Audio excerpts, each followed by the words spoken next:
नमस्कार विद्यार्थ्यांनो, star academy या यूट्यूब चॅनलवर तुम्हा सर्वांचे मनापासून सहर्ष स्वागत आहे। आजच्या या व्हिडिओमध्ये आपण नोंदणी व मुद्रांक विभाग शिपाई पदासाठी काही महत्त्वाचे प्रश्न बघणार आहोत। या प्रश्नांचा तुम्हाला परीक्षेत नक्कीच फायदा होणार, तर व्हिडिओ स्किप न करता व्हिडिओ पूर्ण बघा। बघा, पहिला प्रश्न आहे, नोंदणी कायद्याची अंमलबजावणी कोणत्या वर्षी झाली? तर सांगा विद्यार्थ्यांनो। तर याचा आन्सर आहे 1908 ला नोंदणी कायद्याची अंमलबजावणी ही 1908 या वर्षी झाली। क्वेश्चन नंबर सेकंड आहे, नोंदणी कायद्यानुसार कोणता दस्तऐवज नोंदणीसाठी अनिवार्य आहे? तर सांगा। तर याचा आन्सर आहे विक्री खरेदीचा दस्तऐवज। नोंदणी कायद्यानुसार विक्री खरेदीचा दस्तऐवज नोंदणीसाठी अनिवार्य आहे। क्वेश्चन नंबर थर्ड आहे, महाराष्ट्र राज्यात मुद्रांक शुल्क ठरविण्याचा अधिकार कोणाकडे आहे? तर बघा, याचा आन्सर आहे राज्य सरकार। महाराष्ट्र राज्यात मुद्रांक शुल्क ठरविण्याचा अधिकार राज्य सरकार यांच्याकडे आहे। क्वेश्चन नंबर 4 आहे, नोंदणी कायदा 1908 नुसार एका दस्तऐवजाची नोंदणी किती दिवसाच्या आत करावी लागते? तर बघा विद्यार्थ्यांनो, याचा आन्सर आहे 30 दिवस। नोंदणी कायदा 1908 नुसार एका दस्तऐवजाची नोंदणी 30 दिवसाच्या आत करावी लागते। क्वेश्चन नंबर 5 आहे, नोंदणीसाठी कोणत्या अधिकाऱ्यांकडे दस्तावेज सादर केला जातो? तर बघा विद्यार्थ्यांनो, याचा आन्सर आहे सब रजिस्ट्रार। नोंदणीसाठी सब रजिस्ट्रार या अधिकाऱ्याकडे दस्तावेज सादर केला जातो। बघा विद्यार्थ्यांनो, तुम्हाला व्हिडिओ आवडत असेल तर व्हिडिओला लाईक करा आणि चॅनलवर नवीन असाल तर चॅनलला सबस्क्राइब करा। तसेच आपला व्हॉट्सअप आणि टेलिग्राम ग्रुप सुद्धा जॉईन करून घ्या। तेथे सर्व महत्त्वाचे अपडेट्स वेळोवेळी तुम्हाला मिळत राहतील। आणि तुम्ही हा व्हिडिओ कुठल्या जिल्ह्यातून बघत आहे ते मला कमेंट मध्ये सांगा, जेणेकरून मला माहित पडेल माझे विद्यार्थी माझा व्हिडिओ कुठल्या कुठल्या जिल्ह्यातून बघतात। क्वेश्चन नंबर 6 आहे, ई नोंदणी प्रणाली कशासाठी वापरली जाते? तर याचा आन्सर आहे ऑनलाईन दस्तावेज नोंदणीसाठी। ई नोंदणी प्रणाली ही ऑनलाईन दस्तावेज नोंदणीसाठी वापरली जाते। क्वेश्चन नंबर 7 आहे, आयजीआर या संक्षिप्त रूपाचा पूर्ण अर्थ काय आहे? तर सांगा। तर बघा, याचा आन्सर आहे इन्स्पेक्टर जनरल ऑफ रजिस्ट्रेशन। आयजीआर चा फुल फॉर्म आहे inspector general of registration. Question number 8 आहे, नोंदणी झाल्यानंतर दस्तावेज कुठे सुरक्षित ठेवला जातो? तर बघा विद्यार्थ्यांनो, याचा आन्सर आहे नोंदणी कार्यालय। नोंदणी झाल्यानंतर दस्तावेज हे नोंदणी कार्यालयामध्ये सुरक्षित ठेवला जातो। क्वेश्चन नंबर 9 आहे, मुद्रांक कायदा कोणत्या वर्षी अस्तित्वात आला? तर याचा आन्सर आहे 1899 ला। मुद्रांक कायदा हा 1899 ला अस्तित्वात आला। क्वेश्चन नंबर 10 आहे, नोंदणी दस्तावेजाच्या मूळ प्रतीस काय म्हणतात? तर बघा विद्यार्थ्यांनो, याचा आन्सर आहे मूळ लेख। नोंदणी दस्तावेजाच्या मूळ प्रतीस मूळ लेख म्हणतात। बघा विद्यार्थ्यांनो, काही महत्वाची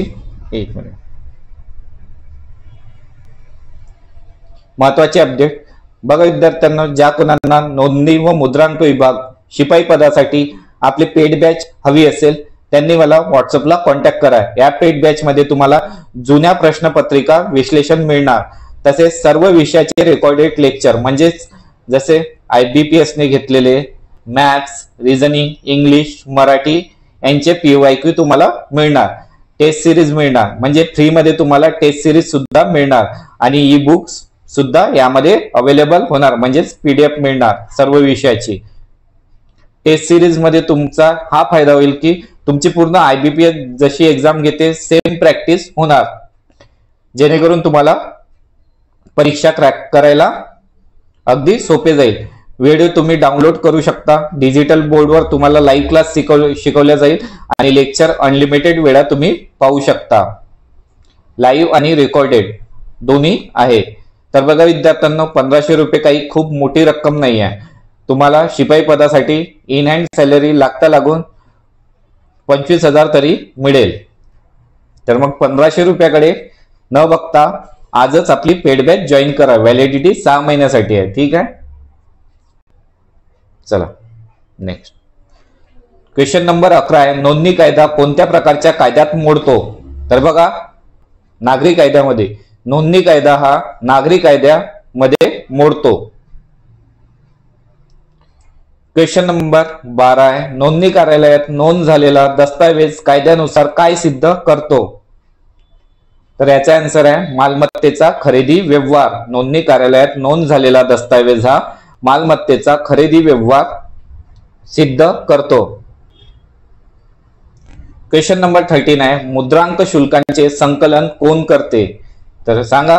तर बघा, मुद्रांक शुल्काचे संकलन हे राज्य सरकार करत असते. मुद्रांक शुल्काचे संकलन हे राज्य सरकार करत असते. क्वेश्चन नंबर 14 आहे. नोंदणी झाल्यानंतर दस्तावेज कोणाला परत दिला जातो? तर बघा, नोंदणी झाल्यानंतर दस्तावेज हा सादरकर्त्याला परत दिला जातो.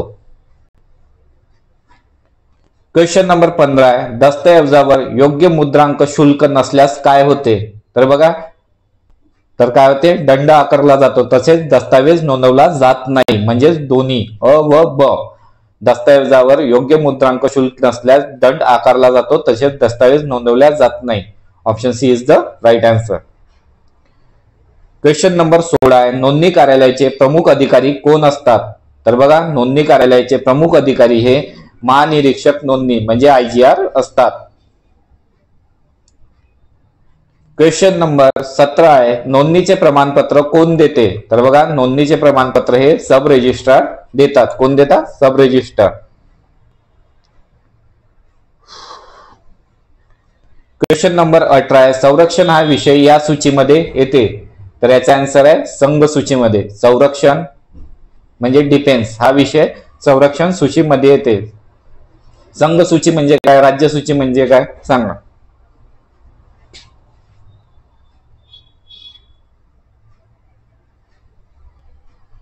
क्वेश्चन नंबर 19 आहे. नोंदणीसाठी आवश्यक कागदपत्रे कोणती असतात? तर बघा, नोंदणीसाठी आवश्यक कागदपत्रे ही आधार कार्ड असते, पॅन कार्ड सुद्धा असते आणि दस्तावेज आणि ओळखपत्र म्हणजेच वरीलपैकी सर्व. नोंदणीसाठी वरीलपैकी सर्व कागदपत्रे आवश्यक असतात. क्वेश्चन नंबर 20 आहे. मुद्रांक शुल्काचे दर ठरवले जातात. कशाच्या आधारावर मुद्रांक शुल्काचे दर ठरवले जातात? तर याचा आन्सर आहे बाजारभाव, दस्तावेजाचा प्रकार तसेच क्षेत्रफळ व स्थान म्हणजेच वरीलपैकी सर्व. मुद्रांक शुल्काचे दर हे बाजारभाव, दस्तावेजाचा प्रकार आणि क्षेत्रफळ व स्थान यावर ठरवले जातात म्हणजेच वरीलपैकी सर्व. क्वेश्चन नंबर 21 आहे. ऐतिहासिक बक्सरची लढाई या वर्षी झाली. तर बघा विद्यार्थ्यांनो, बक्सरची लढाई ही 1764 ला झाली. आणि कधी झाली? 22 ऑक्टोबर 1764 ला बक्सरची लढाई झाली. आणि प्लासीची लढाई कधी झाली?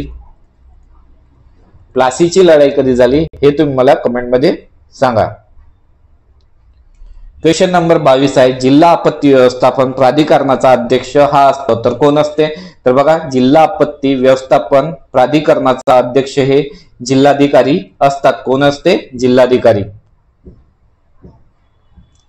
क्वेश्चन नंबर 23 आहे. प्रश्नचिन्हाच्या जागी योग्य शब्द सांगा. श्वसन संस्था फुफ्फुसशी रिलेटेड आहे. तसेच रक्ताभिसरण संस्था कशाशी रिलेटेड आहे? तर रक्ताभिसरण संस्था हे हृदयाशी रिलेटेड आहे. फुफ्फुसाद्वारे आपण श्वसन करतो, तर हृदयाद्वारे रक्ताभिसरण. क्वेश्चन नंबर 24 आहे. हा भारतातील सर्वात उंच मिनार आहे. तर कोणता आहे? तर याचा आन्सर आहे कुतुब मिनार. कुतुब मिनार कुठे आहे? दिल्लीमध्ये आहे. आणि हा भारतातील सर्वात उंच मिनार आहे. क्वेश्चन नंबर 25 आहे. संगमरवर हे खनिज या राज्यातून मोठ्या प्रमाणात प्राप्त होते. तर बघा, संगमरवर हे खनिज राजस्थान या राज्यातून मोठ्या प्रमाणात प्राप्त होते. क्वेश्चन नंबर 26 आहे. जिल्हा परिषदेचे कामकाज एकूण समित्यामार्फत चालते. तर सांगा. तर बघा विद्यार्थ्यांना, याचा आन्सर आहे 10. जिल्हा परिषदेचे कामकाज एकूण 10 समित्यामार्फत चालते. क्वेश्चन नंबर 27 आहे, मुळदूस हा रोग या जीवनसत्वाच्या कमतरतेमुळे होते. तर बघा, मुळदूस हा रोग व्हिटॅमिन डी च्या कमतरतेमुळे होते. अ मुळे काय होते? कलर ब्लाइंडनेस म्हणजे रातआंधळेपणा. ब मुळे काय होते? बेरीबेरी. ब मुळे काय होते? बेरीबेरी. आणि व्हिटॅमिन क मुळे काय होते? काय म्हणतात त्याला? वांसपणा. वांसपणा. व्हिटॅमिन के मुळे काय होते? वांसपणा. बी मुळे बेरीबेरी. अ मुळे रातआंधळेपणा आणि ड मुळे मुळदूस. क्वेश्चन नंबर 28 आहे, तलाट्याच्या कार्यालयास काय म्हणतात? तर बघा विद्यार्थ्यांनो, तलाट्याच्या कार्यालयास सजा म्हणतात. काय म्हणतात? सजा. क्वेश्चन नंबर 29 आहे, किण्व हा कशाचा प्रकार आहे? तर बघा विद्यार्थ्यांनो, किण्व हा कवक आहे. काय आहे? किण्व हे कवक आहे. क्वेश्चन नंबर 30 आहे, शुद्ध हिऱ्याचा स्फटिक कसा असतो? तर बघा विद्यार्थ्यांनो, शुद्ध हिऱ्याचा स्फटिक हा अष्टकोनी असते. कसा असते? अष्टकोनी. क्वेश्चन नंबर 31 आहे, घटनेच्या या कलमान्वये उच्च न्यायालय स्थापन केले जाते. तर बघा विद्यार्थ्यांनो, कलम 214 नुसार उच्च न्यायालय स्थापन केले जाते. कशानुसार? कलम 214 नुसार उच्च न्यायालय स्थापन केले जाते. क्वेश्चन नंबर 32 आहे, या देशात उगवत्या सूर्याचा देश म्हणून ओळखले जाते. तर बघा विद्यार्थ्यांनो, याचा आन्सर आहे जपान. जपान या देशाला उगवत्या सूर्याचा देश म्हणून ओळखले जाते. क्वेश्चन नंबर 33 आहे, 1 एकर म्हणजे किती गुंठे? तर बघा याचा आन्सर आहे 1 एकर म्हणजे 40 गुंठे. 1 एकर म्हणजे किती गुंठे? 40 गुंठे. आणि 1 हेक्टर म्हणजे किती एकर असते? याचा आन्सर कमेंट करा. 1 हेक्टर म्हणजे किती एकर असते? कमेंट करायचा आन्सर. क्वेश्चन नंबर 14 आहे, भीमा नदी या जिल्ह्यात उगम पावते. तर भीमा नदी ही पुणे या जिल्ह्यात उगम पावते. भीमा नदी पुणे जिल्ह्यात उगम पावते. क्वेश्चन नंबर 35 आहे, महाराष्ट्र समृद्धी महामार्ग कोणत्या 2 शहरांना जोडतो? तर बघा, महाराष्ट्र समृद्धी महामार्ग हा नागपूर आणि मुंबई आणि नागपूर या 2 शहरांना जोडते. क्वेश्चन नंबर 36 आहे, लोकमान्य टिळकांचा मृत्यू या वर्षी झाला. तर सांगा कधी झाला? तर याचा आन्सर आहे 1920 ला. लोकमान्य टिळकांचा मृत्यू 1920 ला झाला. बघा विद्यार्थ्यांना, तुम्ही आतापर्यंत व्हिडिओला लाईक नसाल केले तर व्हिडिओला लाईक करा आणि चॅनलवर नवीन असाल तर चॅनलला सबस्क्राईब करा.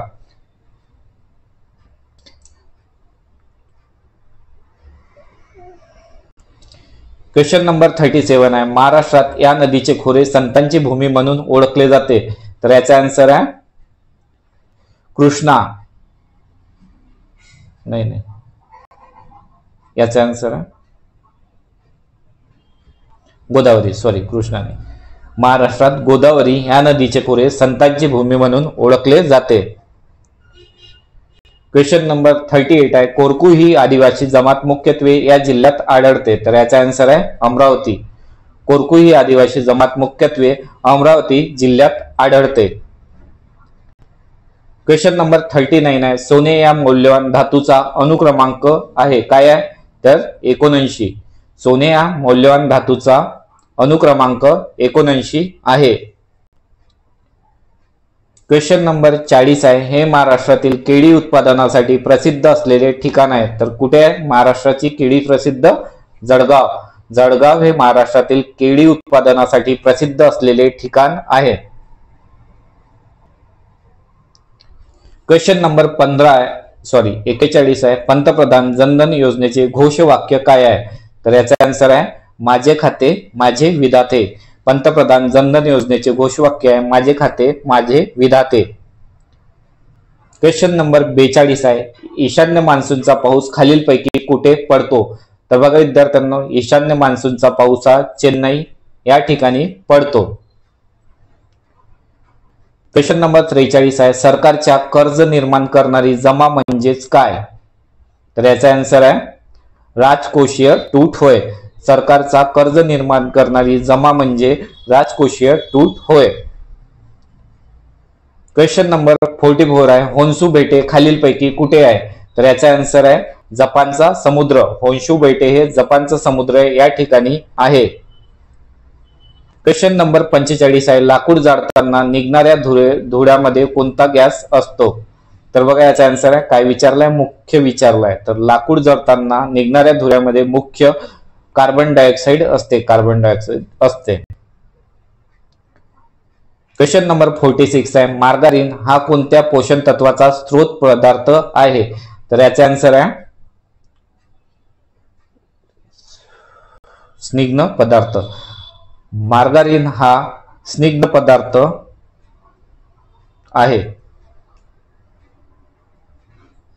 बघा विद्यार्थ्यांना, तुम्ही व्हिडिओला लाईक नसेल केले तर व्हिडिओला लाईक करून द्या आणि चॅनलवर नवीन असाल तर चॅनलला सबस्क्राईब करा. तसेच आपला टेलिग्राम आणि व्हॉट्सअप ग्रुप सुद्धा जॉईन करून घ्या. तेथे सर्व महत्त्वाचे अपडेट्स वेळोवेळी तुम्हाला मिळत राहतील. आणि तुम्ही हा व्हिडिओ कुठल्या जिल्ह्यातून बघत आहे हे मला कमेंटमध्ये सांगा, जेणेकरून मला माहित पडेल माझे विद्यार्थी माझा व्हिडिओ कुठल्या कुठल्या जिल्ह्यातून बघतात. क्वेश्चन नंबर 47 आहे, घटक राज्याच्या महाधिवक्त्यांची नियुक्ती यांच्या मार्फत केली जाते. तर याचा आन्सर आहे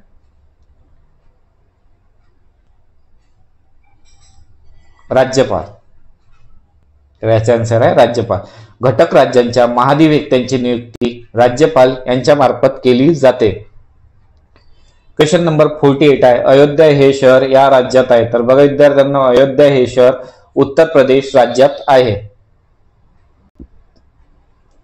क्वेश्चन नंबर 49 आहे, भारतात चंदनाच्या लाकडाचे सर्वाधिक उत्पादन या राज्यात होते. तर बघा, भारतात चंदनाच्या लाकडाचे सर्वाधिक उत्पादन हे कर्नाटक या राज्यात होते. क्वेश्चन नंबर 50 आहे, बघा विद्यार्थ्यांना, महाराष्ट्रात नोंदणी व मुद्रांक शुल्क विभागाचे मुख्यालय कोठे आहे? तर विद्यार्थ्यांना या प्रश्नाचं उत्तर तुम्ही मला कमेंटमध्ये द्यायचं आहे. बघा विद्यार्थ्यांना, एक महत्वाची माहिती, ज्या कोणाला नोंदणी व मुद्रांक विभाग शिपाई पदासाठी बॅच हवी असेल तर त्यांनी मला कॉन्टॅक्ट करा व्हॉट्सअपला. ही बॅच फक्त 1500 रुपयात आहे. बॅच किती आहे? 1500 रुपयात. आणि तुम्हाला इन हँड सॅलरी किती राहणार आहे? 25,000. तर बघा विद्यार्थ्यांना, 1500 रुपयाकडे न बघता तुम्ही हे बॅच आजच जॉईन करून घ्या. या बॅच मध्ये तुम्हाला काय मिळणार? जुन्या प्रश्नपत्रिका मिळणार आणि सर्व विषयाचे रेकॉर्डेड लेक्चर मिळणार.